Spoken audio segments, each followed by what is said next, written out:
Մի թղթի կտոր վրան գրված 15,000 դրամ վարչական տուգանք։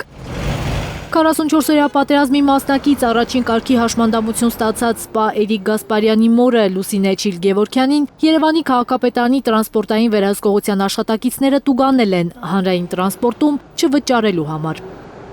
Իրականում ամիսներ առաջ հենց քաղաքապետարանն ու վարչական շրջանն էին Լուսինեին անվճար երթևեկության քարտ տրամադրել որպես օգնություն, որպեսզի մայրը կարողանա ամեն օր այցելել զինվորի տուն, խնամելու ծայրահեղ ծանր վիրավորում ստացած որդուն։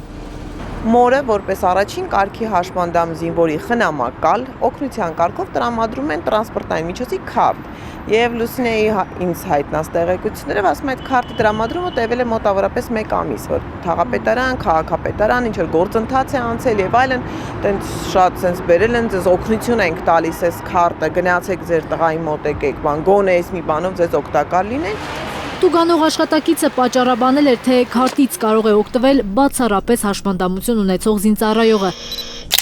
Մինչդեռ առաջին կարգի հաշմանդամություն ունեցող սպան, ով 2020 թվականի նոյեմբերից կյանքի ու մահվան կռիվ է տալիս, ֆիզիկապես ի վիճակի չէ ինքնուրույն շարժվել։ Աշխատակիցը քաղաքապետարանի ասել էր, որ ոչ դրանով միայն կարող է ուրեմն երթևեկել Էրիկը։ Ես միգուցե շատ կոպիտ հնչի, բայց ինձ ասում է ասեիր, հա գնացեք, զինվորի տանն է։ Էրիկին առաջարկեք, թող գա օգտվի։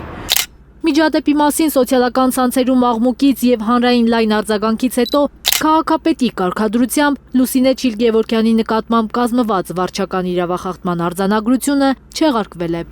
Մեր խնդիրը չի, թե քարտը ում է տրամադրվում, եւ հաստատ ոչ Էրիկի խնդիրն է, ոչ Լուսինեի խնդիրն է։ Դա իրենց պարտականությունն է, անում են մի բան, ուրեմն թող պատշաճ անեն։ Ներկայացնում են, որ մարդուն օգնություն են տրամադրում, ուրեմն թող այդ օգնությունը անեն ըստ ընթացակարգի, ըստ գործող կարգի։ Պետք չի ցույց տալ պատրանքային օգնություն, հետո մարդուն դնել այդ վիճակի մեջ։ Փաստաբանը վստահ է, եթե լռեին այսօր զինվորի մայրը պետք է վճարեր անհեթեթ տուգանքը։ Լուսինե Մարտիրոսյանի խոսքով անվճար երթևեկության քարտը նվեր կամ ողորմություն չէ, դա տարրական պարտականություն է հերոսների ու նրանց խնամող ծնողների նկատմամբ։ Իրենք պարտավոր են ամեն րոպե, ամեն վայրկյան այդ երեխեքի համար։ Իրենք կլինեն երկրային թե երկնային հերոսներ։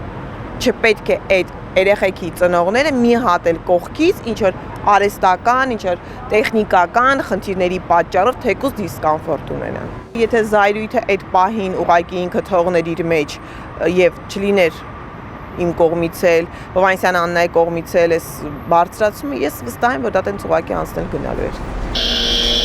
Այս պատմությունը միայն մեկ տրանսպորտային քարտի կամ 15,000 դրամ տուգանքի մասին չէ։ Սա խոցված բարոյականության մասին է, որից այսօր տուժում են զոհված ու հաշմված զինծառայողների ծնողները, նշում է Մարտիրոսյանը։ Հիմա օրինակ հարց տանք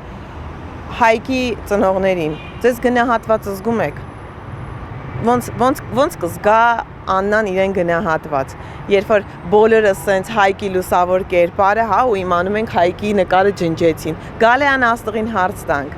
Արմինեին Հարությունյան հարց տանք, թե հենց հերթով թվարկեմ, գնահատված իրենց կզգան, եթե իրենց երեխաներին ասում են գնացին ոչինչի համար, երբ որ մինչև այսօր իրենց երեխաներին ասում են 50 պլյուս մինուս 50, պապի ծնողներին, որ երեխան չկա, գերեզմանն էլ չկա, գնահատված կզգա պապի ծնողը իրեն։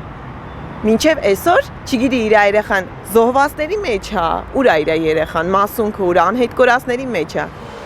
Զարուհի Սահակյան, Առաքել Օհանյան եւ Էլեն Յահինյան, Հայլուր։